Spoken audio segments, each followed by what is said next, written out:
Hi everyone, कैसे हो आप लोग। So this is another video in our series पढ़ाई के अलावा। So what are we going to discuss in this video.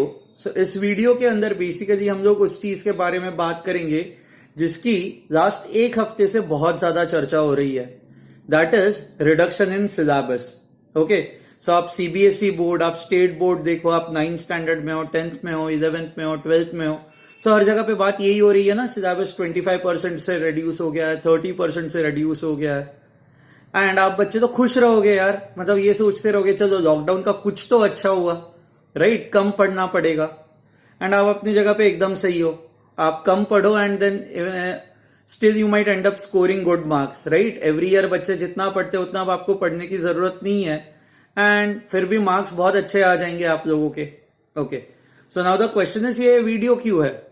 सी इस वीडियो में तो मैं वो डिस्कस ही नहीं करने वाला कि कौन से स्टैंडर्ड के लिए कौन से बोर्ड में क्या क्या सिलेबस कट किया गया है। ये आप लोगों को पता है, आप स्कूल कॉलेजेस जाते हो, कोचिंग क्लासेस जाते हो, तो वहां पे वो आपको बता ही देंगे कि ये चीजें डिलेटेड है। Okay, now what I am going to talk about is as a student, मैं आपके जगह पे होता तो मैं क्या करता। ओके, नाउ जरूरी नहीं आप लोग मुझसे अग्री करोगे, बट स्टिल मैंने सोचा कि मैं अपना ओपिनियन आप लोगों के साथ शेयर कर देता हूं। ओके, सी जब टेक्स्ट बुक्स बनाई जाती है ना, आप एनसीईआरटी की दे दो, आप स्टेट बोर्ड की टेक्स्ट बुक दे दो, कि मैथ्स हो गया, साइंस हो गया, सोशल साइंस, लैंग्वेजेस, तो कुछ सोच के बनाया जाता है ना। ये कोरोना हटा दो अपने दिमाग से, जब सिलेबस बनता है तो मतलब काफी सारे एमिनेंट लोग, लर्नेड पर्सनालिटीज बैठते हैं एंड वो डिसाइड करते हैं कि एक 14 साल के बच्चे को 15 साल के, 16, 17, 18 साल के बच्चे ने क्या क्या पढ़ना चाहिए, राइट।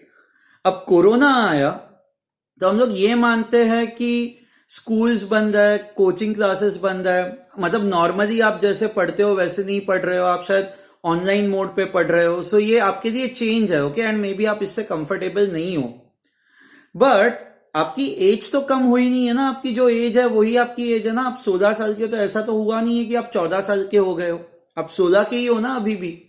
तो which means your mind is already made or your mind is wired in such a way that you can understand whatever is given to you in your textbooks. अब कोरोना की वजह से गवर्नमेंट ने exam में ये syllabus reduction कर दिया है। इसका मतलब ये नहीं ना कि आपका माइंड भी रिड्यूस हो गया, ऐसा तो है नहीं। आप चाहते हो तो आप वो सारी चीजें पढ़ सकते हो। ओके, इफ यू डिसाइड कि अरे नहीं मुझे 100% सिलेबस पढ़ना है, तो कोई नहीं है जो आपको रोकेगा उस चीज से। इनफैक्ट अगर जो आप वीडियोस देख रहे हो ये, तो मतलब आपके पास स्मार्टफोन अवेलेबल है, आपके पास डेटा पैक अवेलेबल है, सारी चीजें ऑनलाइन अवेलेबल है ही, सारे वीडियो, सारे लेक्चर, सारी चीजें, कोचिंग ऑनलाइन हो ही रही है। ओके, लेक्चर्स ऑनलाइन हो रहा है, तो विच मीन्स जो जो सिलेबस डिलीटेड है उसके बारे में भी सारी इंफॉर्मेशन अवेलेबल है ही यूट्यूब पे। So the only question is whether you want to study that और you don't want to study that. And ये eventually it boils down to कि आप पढ़ क्यों रहे हो। ओके, आप पढ़ाई के लिए, आप नॉलेज के लिए पढ़ रहे हो, जैसे वो रैंचो कहता है 3 इडियट में, तो एक चीज है। आप अगर जो एग्जाम्स के लिए पढ़ रहे हो तो दूसरी चीज है। अच्छा, if your focus is only exams में भी आगे का पार्ट आप देखोगे भी मत। आप 30% सिलेबस रिड्यूस हो गया है, 70% जो बचता है उतना सा पढ़ लो। बट अगर जो आप इसलिए भी पढ़ रहे हो ताकि आपको नॉलेज मिले, तो it is important that you study everything. अच्छा, इस साल कोरोना की वजह से सिलेबस रिडक्शन हुआ है। मान लो आप 9th स्टैंडर्ड में हो तो 9th स्टैंडर्ड की कुछ कुछ चीजें हटा दी गई है। ओके, बट 10th स्टैंडर्ड में जब आप जाओगे तो थोड़ी ना सिलेबस रिडक्शन होगा। वैसे ही आप अभी 10th स्टैंडर्ड में हो तो आप आपके बोर्ड्स में तो 70% पढ़ के यू माइट स्कोर 90, 95%, 97%, आजकल तो 99.9% भी आता है बच्चों के, 100% भी आता है, तो आप इतना स्कोर कर जाओगे। बट जब आप 11th में जाओगे, आप कोई भी कॉम्पिटिटिव, 11th में कॉम्पिटिटिव एग्जाम छोड़ दो, आप जब 11th में जाओगे तो एज अ टीचर मैं 11th स्टैंडर्ड के बच्चों को पढ़ाता हूं, तो जब वो 11th स्टैंडर्ड के बच्चे मेरे सामने होते हैं तो मैं अज्यूम करता हूं कि अरे हाँ 10वीं में तो ये बच्चा पढ़ के आया होगा, 9वीं में बच्चा ये पढ़ के आया होगा। बट अगर जो आपने अभी इग्नोर कर दिया है तो आप when you go into your next year you are going to get affected big time. Okay, और सारे बच्चे 70% ही पढ़ेंगे ऐसा नहीं है। कुछ बच्चे होंगे जो नॉलेज के लिए पढ़ते हैं, कुछ बच्चे आगे का सोच के पढ़ रहे होंगे and they would be studying 100%। So next year, when you go into your next standard, okay, you would be competing with these students. And तभी आप आपके टीचर्स को ये नहीं बोल सकते मैम लास्ट ईयर तो हमने 70% ही पढ़ा था, इतना पोर्शन डिलीटेड था. You can not say that. Okay, आप फिर आगे का नॉलेज गेन करने में आपको दिक्कत आएगी. तो it is very important that you think कि आपको 70% पढ़ना है, आपको 100% पढ़ाना है. As a teacher and as my team, हमारे कोचिंग क्लास में जो भी हमारी टीम है, we have decided to impart 100% knowledge. आप में से एक बच्चा भी वो 100% नॉलेज देना चाहता है तो भी ठीक है, बट हम लोग 100% नॉलेज जो आपके टेक्स्ट बुक में है वो हम लोग आपको डिलीवर करेंगे.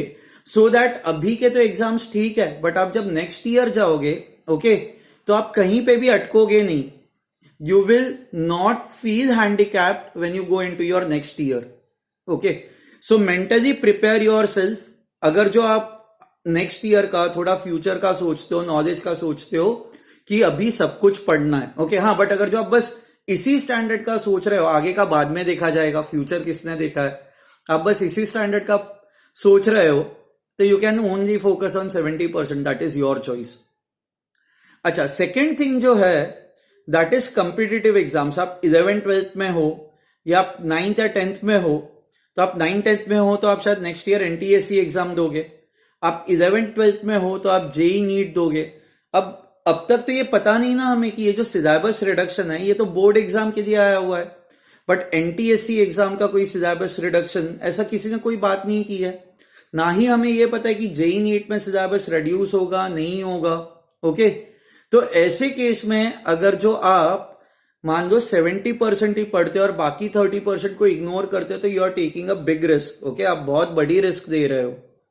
मोरेवर, मुझे नहीं लगता कि जब कॉम्पिटिटिव एग्जाम्स आती है तो पेपर्स जो होंगे वो इजी बनाएंगे या ये बस वो 70% पे ही बनाएंगे. कहीं ना कहीं पे वो ये एक्सपेक्ट कर रहे होंगे कि जो बच्चा होगा उसके पास अगर जो NCERT की टेक्स्ट बुक है एंड वो जब इन कॉम्पिटिटिव एग्जाम्स में उतरता है तो वो शायद खुद से भी चीजें पढ़ सकता है. कुछ कुछ चीजें ऐसी होती है जो आप खुद से समझ सकते हो, आप थोड़ा एफर्ट्स डालोगे तो. So I am of that opinion that there is a high possibility कि जो 30% सिलेबस डिलीटेड है उसमें से भी कुछ कुछ क्वेश्चंस जो है इन कॉम्पिटिटिव एग्जाम्स में बन सकता है. अब उस टाइम पे आपके पास दो ऑप्शंस होंगे, इधर आप कोर्ट चले जाओ और बोलो कि यार हमें बोला गया था ये सिलेबस कम हो रहा है, या फिर at this point prepare your self ना, उस 30% में से कुछ भी एक्स्ट्रा आता है आपकी इन कॉम्पिटिटिव एग्जाम्स में तो at least you will be prepared for it. And more knowledge और extra knowledge is never a bad thing, right? समझ में आ रहा है आपको मैं क्या कहने की आपको कोशिश कर रहा हूं? सो अभी इट इज अ टाइम कि आपको थोड़ा लंबा सोचना है, थोड़ी आगे की सोचनी है. आप अगर जो बस अभी का ही सोचोगे तो you might lose on to knowledge which ideally you should know. Okay, जो आपको पता होना चाहिए उस नॉलेज का आप मिस आउट कर जाओगे एंड आपको इस साल नहीं बट आपको फर्दर ईयर्स में आपको इसका इफेक्ट दिखाई देगा. ओके, अच्छा, moreover most of us now have smartphones. मतलब आप ये रो ही नहीं सकते कि सर हम लोग कैसे पढ़े, क्या पढ़े. एंड बस आप ही के साथ लॉकडाउन हो रहा है ऐसा नहीं है ना, दुनिया भर में, मतलब इंडिया भर में तो एटलीस्ट लॉकडाउन है. तो कुछ बच्चे तो है ही ना जो पढ़ने वाले हैं, तो मतलब वो अगर जो नहीं रो रहे तो आप क्यों रो रहे हो कि हम एक्स्ट्रा कैसे पढ़े, क्या पढ़े, लॉकडाउन में पढ़ नहीं सकते. अब हो गए 4 महीने लॉकडाउन को, तो you should now be adapted to this, मतलब you should be adjusted. And जो भी है अब ऐसे ही आपको पढ़ना है. Choice is yours. ओके, सोच के चॉइस लेना. फाइन, चलो, bye everyone. Hope you all are doing well, you all are doing fine. Okay.